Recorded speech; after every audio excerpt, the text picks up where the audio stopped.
as nossas Bíblias, Joel capítulo 2, versículo 3, da palavra de Deus. Joel capítulo 2, versículo 13. Livro de Joel, capítulo 2, versículo 12 e 13. Vamos ler os dois, bem forte. Versículo 12, eu gostaria que a igreja em uníssono lesse bem forte o versículo 12 e o versículo 13. 12, 1, 2, 3, já.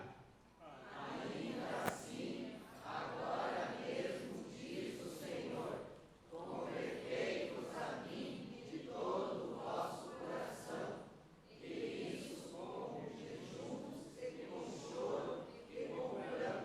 Versículo 13.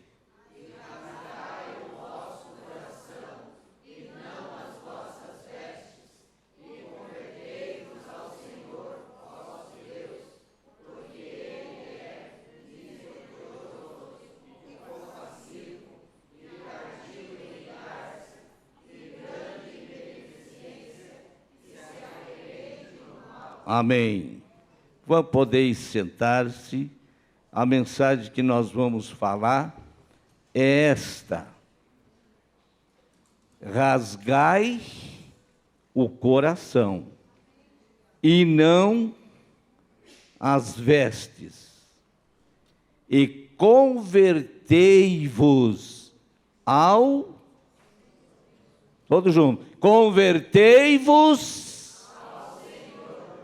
que se compadecerá de nós. A mensagem é esta, irmão: o interior é mais do que o exterior. O interior só Deus conhece nós, e o exterior é visível para todos nós. Esta mensagem, irmãos, ela se refere à conduta de uma nação, de um povo aqui na terra.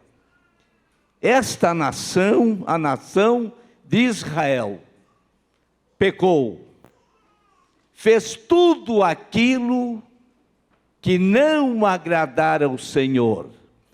E diz aqui a palavra, Deus dando ordem para o profeta: tocai a buzina em Sião e clamai em alta voz no monte da minha santidade, e perturbe-se os moradores da terra, porque o dia do Senhor vem e está perto.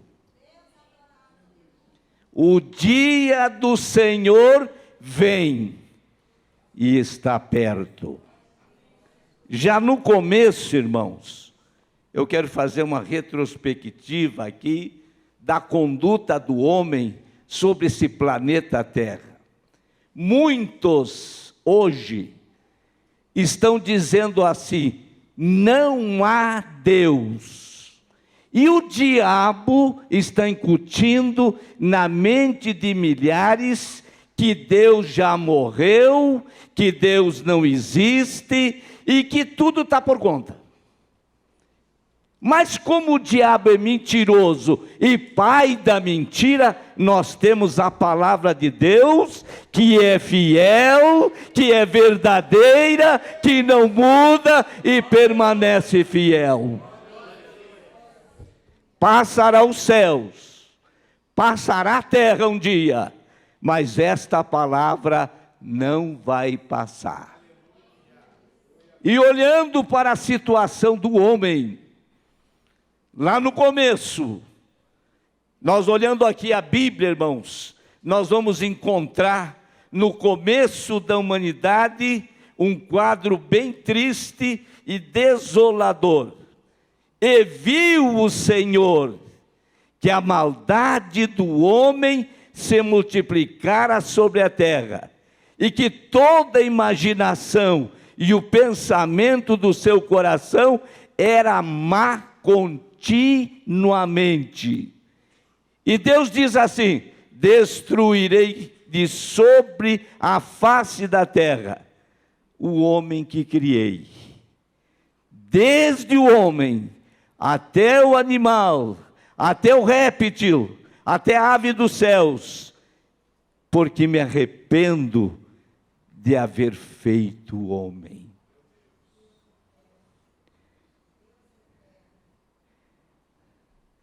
Mas aqui tem uma esperança para nós. A terra, porém, estava corrompida diante da face de Deus, e encheu-se a terra de violência. Os homens, agora lá no passado, eram maus, perversos. A maldade começou a graçar sobre a face da terra, porque a maldade do homem era má. Um pouco mais adiante, nós encontramos Sodoma e Gomorra. A maldade chegou em duas cidades. O pecado daquela cidade tomou conta da raça humana, naquelas duas cidades. E o copo, isso é o cálice de Deus, foi enchendo e enchendo, até que Deus disse assim: para lá, não vou aceitar mais. Quem governa, quem determina, quem criou, quem dá vida, quem tira a vida e dá a morte, é Deus, é Ele. E Deus olhou para aquelas duas cidades. Lá no dilúvio, Deus viu que o homem se corrompeu. Mas é interessante, irmãos, que Deus olha, Deus contempla. Olhou lá no começo, rastreou a terra, encontrou um homem justo e reto. Qual era o nome dele, irmãos? Noé. E Deus se agradou dele. Quando Deus se agrada de alguém, Deus faz um propósito com este que ele se agrada. Agradou Deus de Noé. E disse: Noé, agora eu preciso de ti. Constrói uma arca. Faz uma arca. E Noé, 100 anos, construiu uma arca. Pregou 100 anos a palavra. Quantos se converteram, igreja? Quantos se converteram do lado de fora que não era da família dele? Ninguém. Vocês imaginam aquele homem construindo uma arca numa época que não chovia? Era o sereno que umedecia a terra. Vocês imaginam que as pessoas, olhando aquele homem, batendo o martelo, serrando, arrumando árvore, trabalhando, alguém dizia assim: está louco? Esse homem endoidou. Esse homem aí não está no juízo perfeito. Como é que esse homem está fazendo uma canoa para salvar a humanidade? A mesma gente daquela época é dos nossos dias, não estão no nosso meio, estão na terra, zombando daquilo que Deus pode e vai fazer.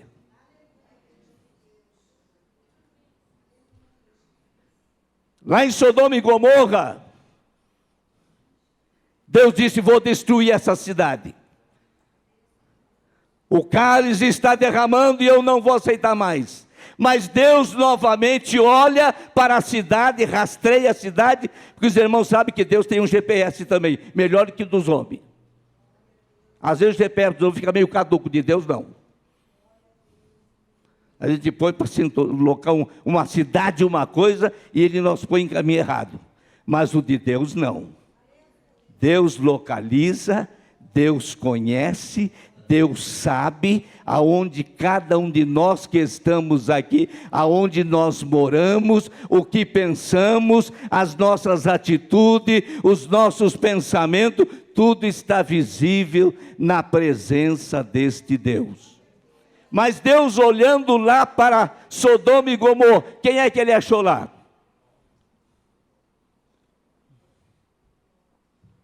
Um homem chamado Ló. E daí Deus disse para Abraão: Abraão, eu vou destruir estas duas cidades. E é interessante, irmãos, que o sentimento de parentesco familiar tem muita força. Os irmãos começam a pensar que na família de cada um, o meu filho, a minha esposa, a minha nora, o meu genro, se disser que Curitiba vai ser destruído esta madrugada, e a primeira coisa que nós preocupamos é com a família, para tirar do perigo, para eles não morrerem. E Abraão começou a questionar com Deus: Deus, se tiver 20 pessoas lá, tu destrói. Não destrua, não. E foi vindo, e foi chegando. Mas Deus, se tiver um. Aí Deus disse o quê? Tiro ele e vou jogar fogo lá. Isso aconteceu com Ló. Deus mandou 3 anjos, 3 jovens, representados na pessoa de anjos, teofania, e tiraram Ló da cidade da destruição, apressou eles e disse: Ló, sai depressa, porque a cidade vai cair fogo e tu vai morrer junto. E apressou para que ele saísse. E aqueles homens disseram: não olhe para trás. Quando Deus dá ordem, preste atenção no que Deus fala. Quando Deus fala, vamos pôr em sentido. Não olhe para trás, porque se olharmos para trás, nós vamos ficar presos ao que está lá dentro. Até as riquezas que nós temos, irmão, a Bíblia diz que aonde está o teu tesouro, está o quê? Teu coração, até o sono tu perde. E a mulher de Ló, indo já com a família, de repente ela pensou: estou deixando para trás o que eu não podia deixar. Quando ela virou, se virou em quê? Quantas estátuas de sal tem hoje, petrificada, que não fala, que não diz mais nada, que não sente mais nada, mas que Deus, esta noite, através do seu Espírito, quer falar conosco. Desperta, tu que dorme, porque o Espírito Santo quer esclarecer a sua palavra, que é vida, que é poder e que salva o homem. Aleluia. Como foi nos dias de Noé, vai ser nos dias agora nosso. Os dias que estamos vivendo são dias, irmãos, que o homem está se rebelando contra Deus. A ciência multiplicou. A ciência, a tecnologia está trazendo benefícios que o homem nunca teve em sua história. Mas pelo contrário, está trazendo para nós também, para toda a humanidade, algo muito pior, que é o não crer na pessoa de um Deus que tem tudo na mão. Olhando para os dias de hoje, qual é o quadro que nós enxergamos aqui sobre a terra, no Brasil, lá nos Estados Unidos, lá no outro lado do mar, em todas as nações? Decadência moral. Satanás dominando a mente, dominando o coração dos homens que não querem olhar para o Rei da vida, que é Jesus.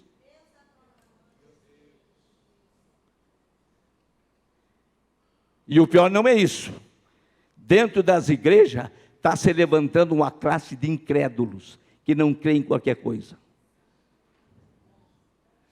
Está se levantando dentro das igrejas evangélicas, irmãos, jovens que já não estão crendo mais em Deus, estão ficando ceticistas, não há Deus, não cremos mais. Quando entram numa universidade, a cabeça muda e eles passam a não crer mais em Deus. Filhos de crente.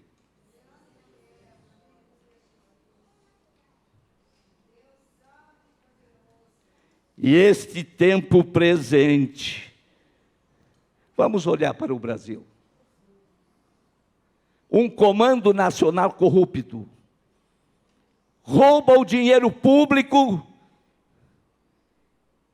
e centenas e milhares de pessoas nos hospitais públicos estão morrendo, porque o dinheiro foi desviado e os homens corruptos, sem sentimento, sem amor, sem nada, levam o dinheiro e as pessoas estão morrendo. É os dias de Sodoma e Gomorra, é os dias de Noé que estamos vivendo hoje também.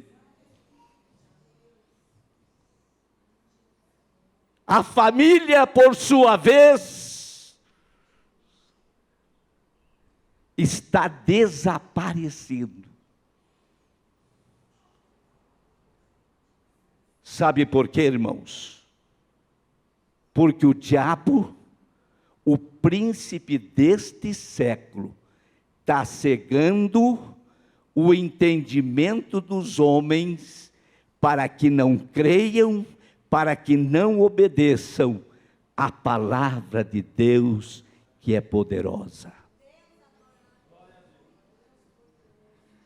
Mas no meio desta geração má e perversa que nós estamos presenciando hoje, eu quero dizer, existe uma igreja pura, imaculada, santificada no sangue do Cordeiro, que não aceita este presente século mau e perverso.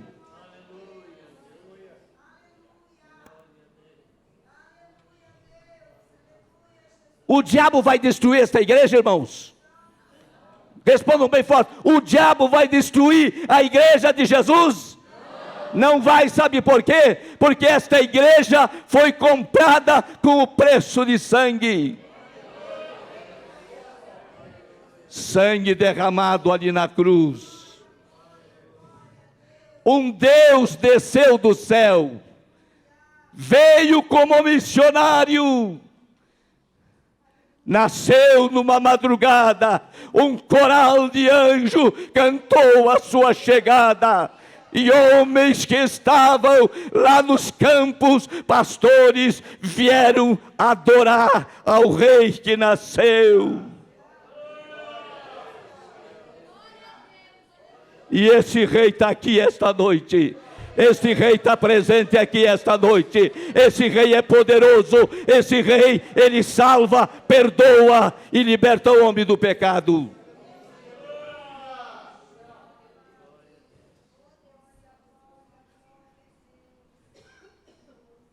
Através dos séculos, irmãos, o diabo tem se levantado para destruir a igreja do Deus vivo.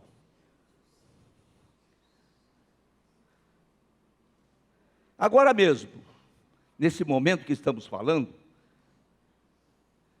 lá no Iraque, lá na divisa com a Síria, daqueles países, estão metralhando criança, filhos de crente, estão matando pastores, estão matando mulheres, estão matando homens e jovens.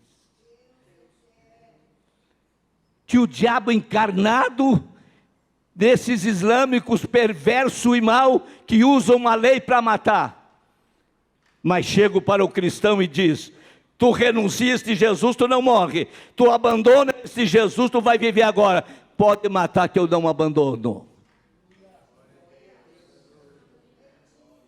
Jesus é maior da tua vida? Tu está pronto para enfrentar a perseguição que já está chegando no mundo? Está pronto a morrer por Jesus? Está pronto a abandonar até a família por amor a Jesus? O teu filho, o meu filho pode nos abandonar. Deus não. Este Jesus não abandona, Ele é presente. Se tu às 3 da madrugada, 5 da manhã, tu estiver em angústia, tu dobra o teu joelho e tu clama, tu conta a Ele a tua dor, tu conta a Ele a tua angústia. E nesta hora, que talvez uma lágrima cai dos teus olhos, a Bíblia diz que Deus recolhe do seu odre, é levado no céu e é colocado como incenso na sua presença.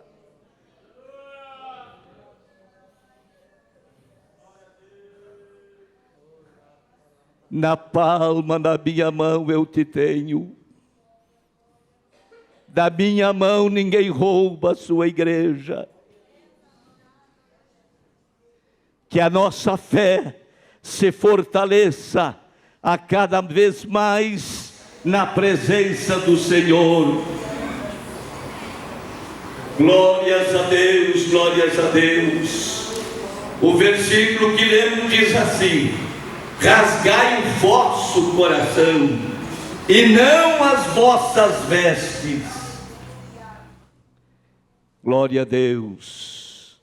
Deus está dizendo que sacrifícios de fora, para Deus não adianta. Demonstrações externas não adianta. Mas quando o homem, ele se volta para Deus, o choro pode durar, digam comigo, o choro pode durar uma noite, mas vem pela manhã.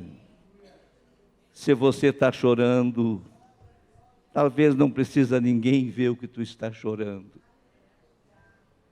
mas o nosso Pai vê, Ele contempla, Ele vê, Ele sente, porque o que mais toca a Deus é quando alguém profundamente sente algo que faz derramar as lágrimas na presença do nosso Deus.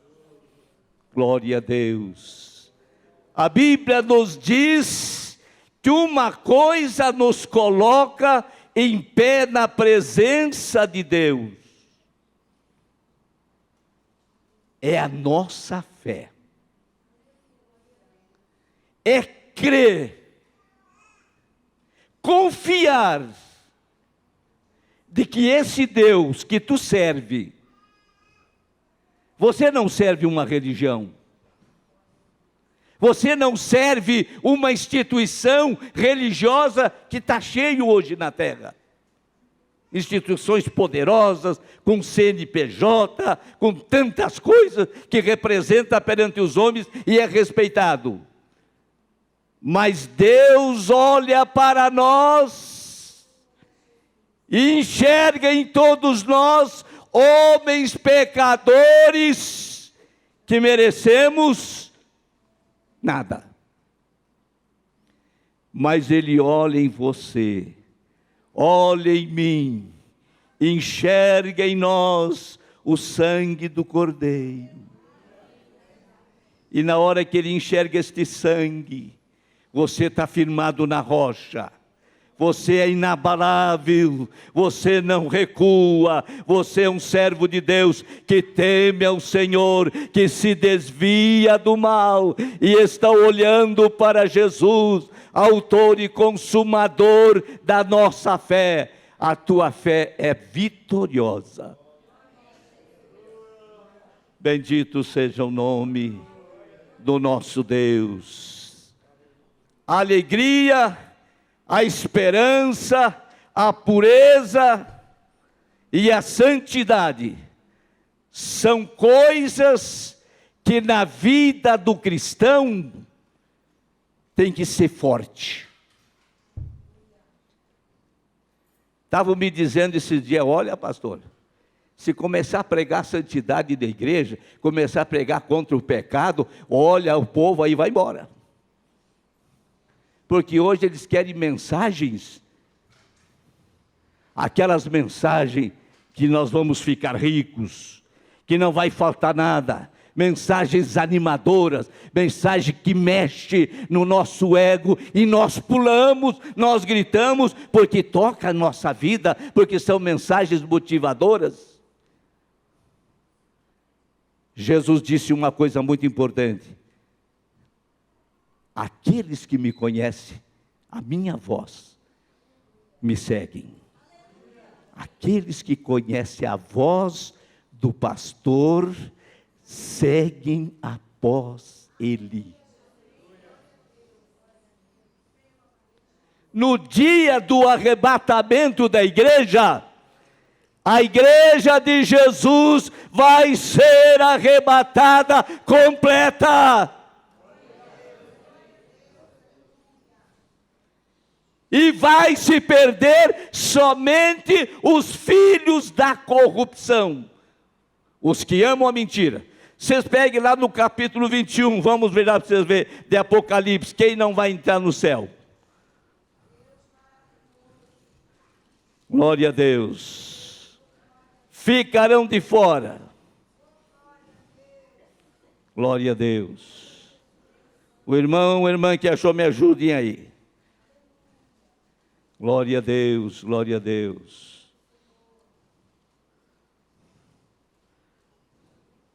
Ficarão de fora, os irmãos querem acompanhar, acompanhem. Capítulo 22 de Apocalipse, versículo 15.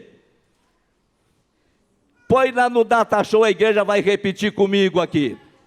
Porque como pastor desta igreja, irmãos, eu quero que todos subam. Eu quero que todos entrem no céu, e pregaremos esta palavra, custe o que custar, porque é dever pregarmos a verdade para a igreja do Deus vivo. Põe no Data Show para nós, Apocalipse, capítulo 22, versículo 15.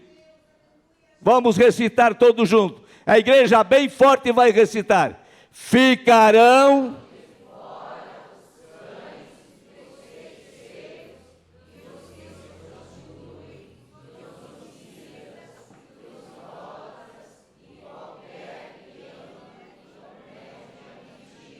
ficarão de fora.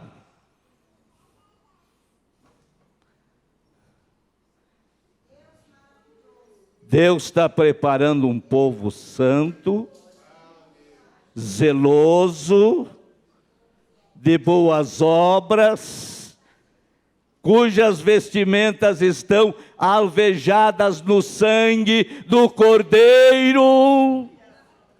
Estes subirão, e se o Senhor chamar esta noite, você tem entrada direto no céu.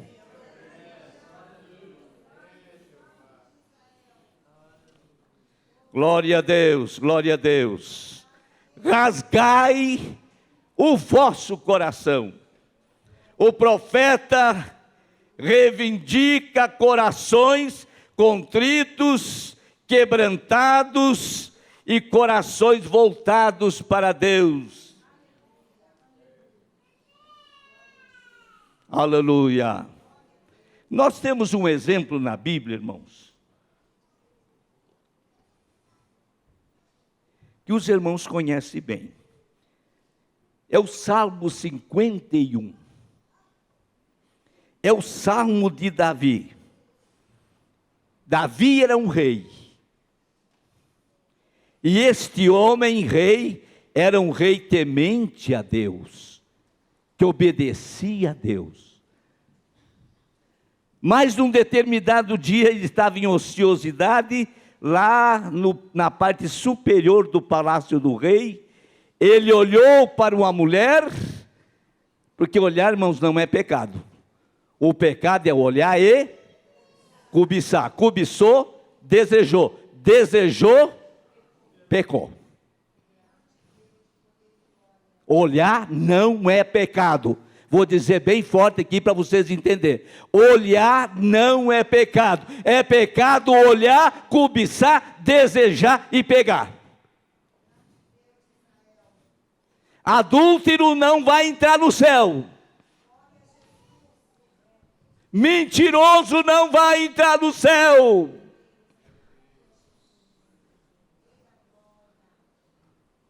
Os que dizem falso testemunho, odeiam o seu irmão, não vai entrar no céu. Mas vai entrar os lavados, santificados, purificados, alvejados no sangue do Cordeiro.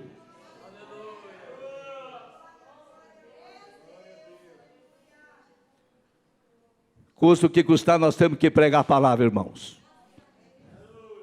Jesus deu um discurso mais ou menos do tipo desse. O que aconteceu com a multidão? O que aconteceu com a multidão, irmãos? Vocês conhecem a Bíblia? Foram embora. Irmão João, um após o outro, e um olhava para o outro, que eu vinha aqui para escutar esse homem falar, estou fora. Um por um foram indo embora. Quem foi que sobrou naquela reunião ali? Só os discípulos. E o que Jesus disse para eles? Vocês também não querem acompanhar essa multidão aí, que foram embora? Aí se levanta quem? Pedro disse, não, Senhor. Só tu tens palavra de vida eterna. Só tu, Senhor. Eu quero dizer à igreja de Vila Isabel, cristão temente a Deus, que obedece à palavra, que tem vida de oração, que tem vida no altar, que tem o seu momento devocional, antes de ir para o seu trabalho ou qualquer outra atividade, ele lê a Bíblia, medita na Bíblia e diz assim, Deus, tu falou comigo esta manhã.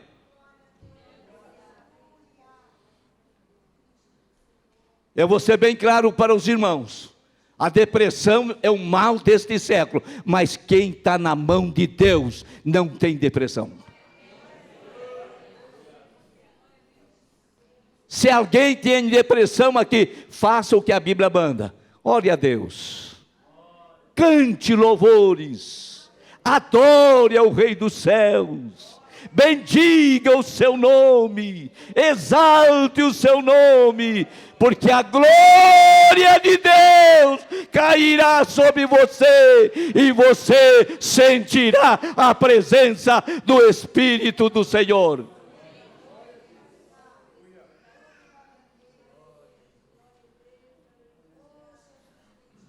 Aleluia. Pedro, nosso irmão Davi, pecou, fez uma confissão de seus pecados, de adultério, de homicídio, e o profeta Natã foi enviado por Deus para mostrar a ele o que ele tinha feito de errado. Olha, irmãos, uma coisa não faça, não esconda pecado. Se alguém pecar, a palavra de Deus nos diz que temos um advogado de plantão à direita de Deus 24 horas. Chega para Ele, conta o teu pecado, o nosso pecado, e Ele vai perdoar, porque Ele tem poder para perdoar pecados. Davi, diante deste grave pecado contra Deus, que privou-se, primeira coisa, irmão, o pecado nos tira a comunhão.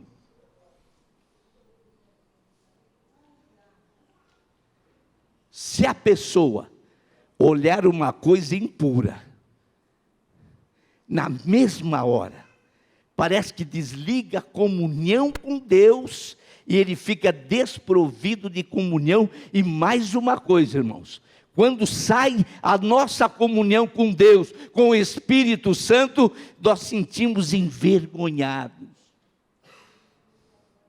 E o diabo chega aqui e conversa. E a mensagem do diabo é sempre essa: não adianta mais, tu pecou. Ele é acusador. Ele chega e acusa aquilo que nós fizemos de errado. Glória a Deus.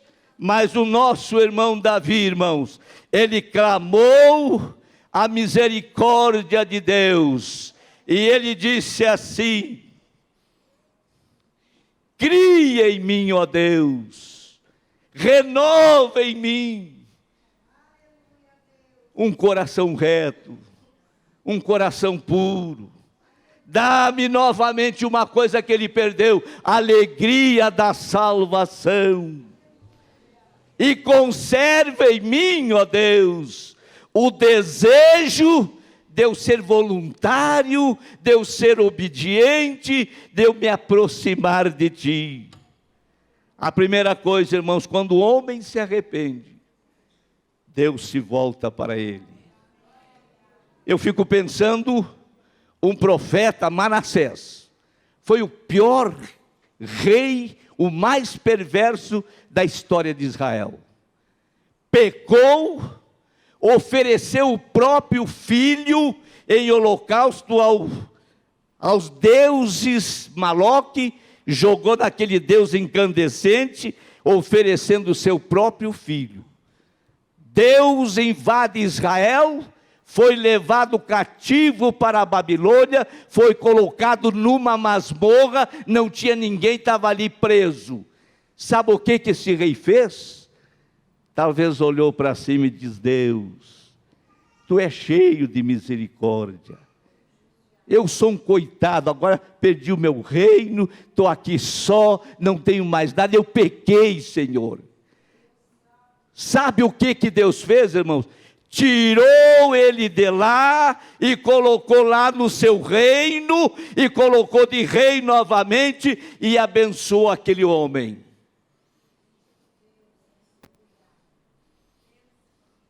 Quando o homem se arrepende, é isto que Deus faz. É isto que Deus resolve. É isto que Deus põe tudo no lugar, porque a sua misericórdia e o seu amor é infinito para conosco. E o rei disse assim: Davi, o meu pecado está sempre diante de mim. Acusando. Mas tem uma coisa que limpa o pecado. É o sangue de Jesus.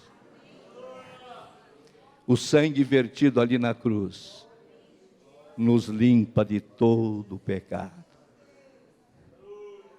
Creia neste sangue, servo de Jesus. Levante a tua mão agora.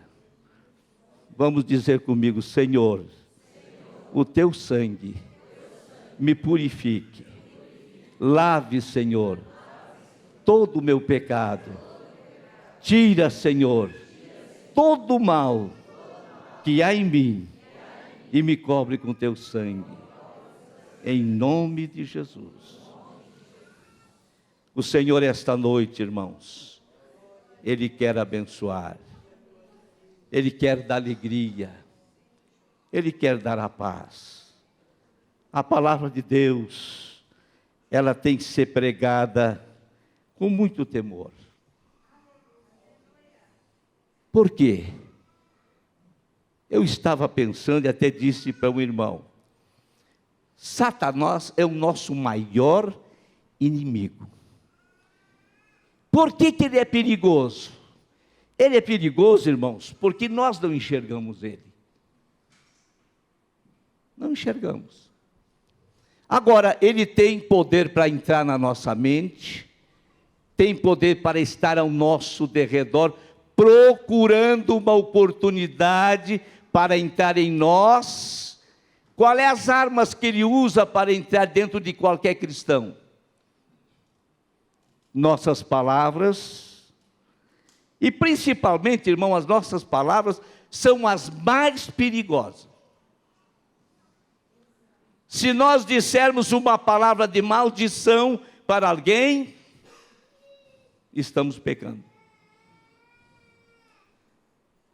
Eu vou contar para os irmãos que até nas nossas emoções nós temos que ter muito cuidado. Conheci uma pessoa, um irmão, que chegou no açougue, só para os irmãos verem que o inimigo é perigoso. Chegou no açougue e lá mataram o animal e pegaram a cabeça daquele animal e penduraram no gancho. Isso é normal em qualquer açougue. Ele chegou no açougue e olhou aquele animal, ficou olhando. Entrou nele, ele deixou entrar nele uma tristeza. Esse coitado aí morreu por minha causa. Olha aí a situação disso aí. Sabe o que aconteceu? O diabo, o sentimento de tristeza entrou nele, não fez mais a barba, entrou um processo depressivo e estava morrendo.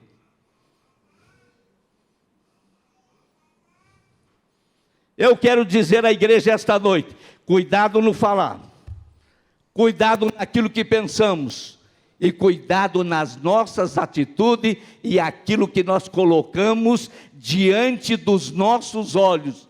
É um perigo muito grande. Esta palavra aqui não muda. Que a palavra de Deus esteja ao teu redor, diante de nós, e que ela produza fé em nós. Eu gostaria que a igreja se colocasse em pé.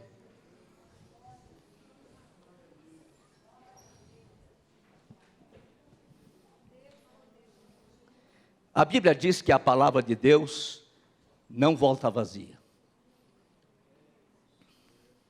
E a função da palavra é nós lavar. Todos os dias nós passamos pela lavagem da palavra para santificar as nossas vestimentas espirituais, para estarmos em posição digna diante daquele que está nos vendo. Nós passamos em revista perante Deus dia e noite. Se a tua consciência não te acusa, qual é a resposta? Tenha paz com Deus e com todos aqueles que nos rodeiam. Se a consciência nos acusa, tu vai dormir tranquilo, tu vai louvar a Deus tranquilo, tu vai sentir muita alegria. Eu quero convidar aqui à frente, se tem alguém que quer aceitar Jesus como seu Salvador pessoal.